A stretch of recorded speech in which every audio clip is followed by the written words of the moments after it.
प्रिय मित्रों नमस्कार। मैं अनिल वत्स। धनु राशि और सितंबर का महीना स्वभावता उत्सुकता तो होती है जिनकी सजिटेरियस राशि है। और एक बात का ध्यान रखें, जब हम राशि का चुनाव करते हैं तो उसका अर्थ ये होता है कि चंद्रमा जिस नंबर पे हो आपकी जन्म कुंडली में, अगर चंद्रमा 1 नंबर पे है तो आपकी एरिस राशि है, अगर 5 पे है तो लियो है, और जैसे आज हम बात कर रहे हैं धनु राशि, तो अगर 9 नंबर पे चंद्रमा है तो वही आपकी राशि है। उसी हिसाब से ये फलित हम करते हैं। आइए देखते हैं सितंबर का महीना धनु राशि जिसका स्वामी है गुरु। गुरु के पास ज्ञान है, काउंसलिंग एबिलिटी है, अपनी संस्कृति का वैभव है।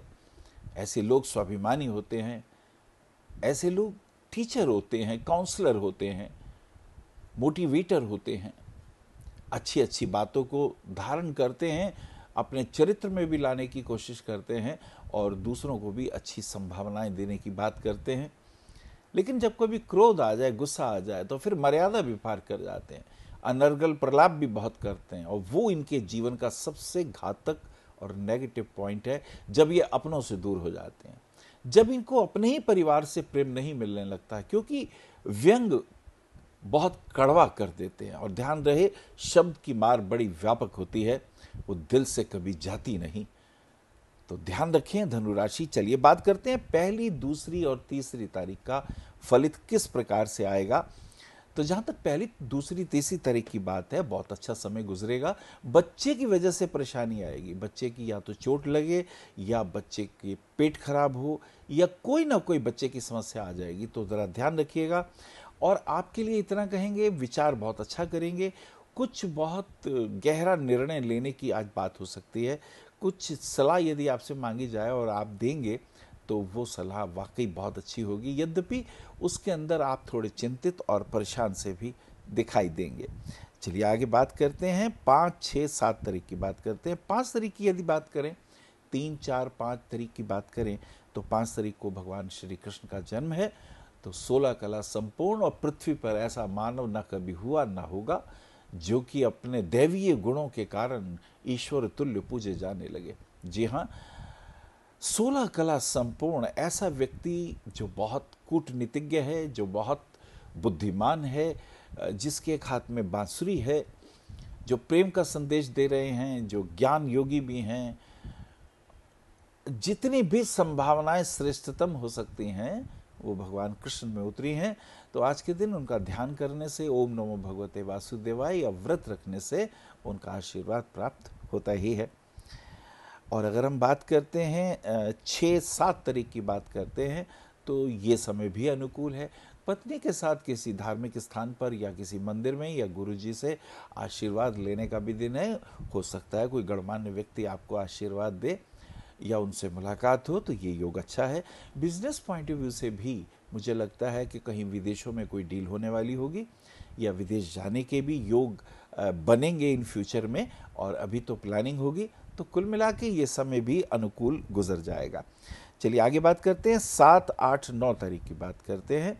तो ये समय थोड़ा स्वास्थ्य के लिए ध्यान रखिएगा, और बच्चे का स्वास्थ्य जो है वो अभी भी तंग कर रहा है। मुझे लगता है उसके लिए हमें विशेष रूप से ध्यान देना चाहिए, कहीं पित्त दोष उनको तंग ना कर रहे हों। This is very important. और आप भी ध्यान रखें, अगर बाहर जाते हैं खाने पीने के अंदर परहेज़ रखिएगा, बाहर की कोई चीज़ फूड पॉइजनिंग ना कर दे, और ये चीज़ें, दिस इज़ वेरी इंपॉर्टेंट। और कहीं डायबिटीज़ वगैरह हो तो अपने खाने पीने पे ज़रा कंट्रोल रखेंगे तो ये आपके हित में रहेगा। 9, 10, 11 तारीख की बात करते हैं। ये समय अब कुछ अनुकूल हुआ, अब हेल्थ कॉन्शियस भी हुए, अब थोड़ा मूड भी फ्रेश हो गया, और मुझे लगता है पिता से आशीर्वाद लेने का समय है, किसी गुरुदेव से मुलाकात होगी, और भाग्य साथ देगा। सबसे बड़ी बात यह है, इंसान मेहनत करता है, कर्म करता है, लेकिन जब उसे अनुकूल फल नहीं मिलते, कहते हैं ना भाई मैंने मेहनत तो बहुत करी और भाग्य साथ नहीं दे रहा, तो उसका मन थोड़ा सा खराब होता है। लेकिन अब समय अच्छा है, अच्छी बेटे का, बच्चे के भी स्वास्थ्य में अनुकूलता आएगी, और वो चिंताएं भी थोड़ी सी कम हो जाएंगी। ये अच्छा मूवमेंट है। आगे बात करते हैं 13, 14, 15 तारीख की। 13 तारीख को कुंभ स्नान है। जी हाँ, भारतवर्ष में कुंभ का मेला लगा हुआ है, एक खास लॉन्गिट्यूड और लैटिट्यूड पर। जब स्नान किया जाता है तो कुछ दैवीय कृपाएं प्राप्त होती है, अमृतमय किरणों का आशीर्वाद मिलने लगता है, शरीर निरोगी हो जाता है, जन्म जन्मांतरों के पाप भी कटते हैं, ऐसा शास्त्रों में कहा गया है। तो ये पुण्य का लाभ भी ले सकते हैं। और 15 तारीख को मंगल का सिंह राशि में प्रवेश होता है। नाउ दिस इज इम्पॉर्टेंट, जिनकी धनु राशि है उनका जो 5th हाउस है, अब वो जो बच्चे का भी संबंधित भाव है, एजुकेशन से भी रिलेशन है, और आपकी प्रेमी और प्रेमिका से भी रिलेशन है। तो अभी तक तो पॉजिटिव नहीं था, लेकिन अब पॉजिटिव होना आगे से शुरू हो जाएगा। तो ये एक अच्छा संकेत है, दुख दूर हुए और लाभ के चांसेस जो हैं वो बढ़ने शुरू हो जाएंगे।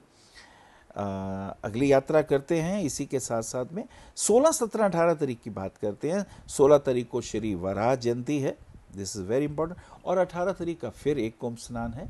कुंभ स्नान करने पर वहाँ कुछ दान किया जाता है, जप तप किए जाते हैं, गुरुओं से आशीर्वाद दिए जाते हैं, कुछ दीक्षा इत्यादि ली जाती है। आध्यात्मिक उन्नति के लिए ये एक बहुत दुर्लभ आशीर्वाद का स्वरूप कुंभ पर्व के स्नान इत्यादि हैं।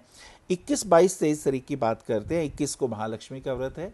जी हाँ, भगवती महालक्ष्मी का व्रत स्त्रियां रखती हैं पति की दीर्घायु के लिए, बच्चों के दीर्घायु और उत्तम स्वास्थ्य के लिए और उनकी एजुकेशन के लिए।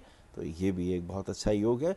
इस दिन भगवान शिव के मंदिर में जाके शिवलिंग के ऊपर जल चढ़ा के और यदि बेल का एक पत्र रख के आप भगवान शिव का ध्यान करेंगे तो लक्ष्मी की अपार कृपा मिलती है।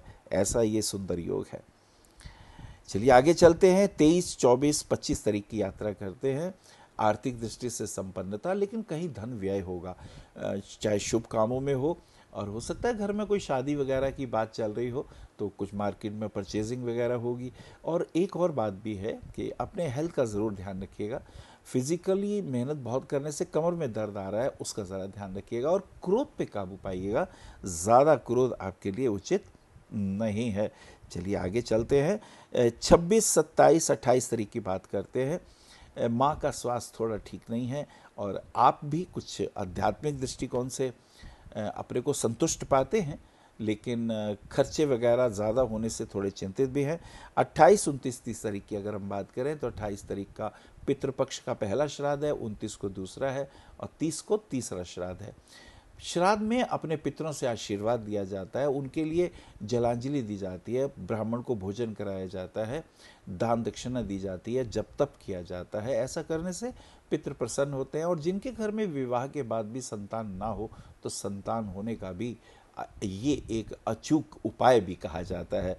आपके लिए पुखराज रतन इंडेक्स फिंगर में, रूबी रतन रिंग फिंगर में और मूंगा रतन भी आप लॉकेट बना के गले में धारण कर सकते हैं। ऐसा करने से आपके यश और मान की वृद्धि होगी और जीवन में उत्तरोत्तर विकास होगा। हरिओम। आप आचार्य श्री अनिल वत्स जी के ज्योतिष व ध्यान संबंधी प्रोग्राम www.astroanilvats.com व मासिक राशिफल YouTube पर भी देख सकते हैं। विशेष जानकारी के लिए संपर्क करें भविष्य कथन BE 279 गली नंबर 6 हरिनगर न्यू दिल्ली 110064। हमारे फ़ोन नंबर है 9891739999, 9818189993, 8860060309810810880002। हमारी वेबसाइट है www.bhavishyakathan.org। ईमेल है acharyaanilvats@gmail.com। अपॉइंटमेंट के लिए संपर्क करें सुबह 11 बजे से शाम 6 बजे तक।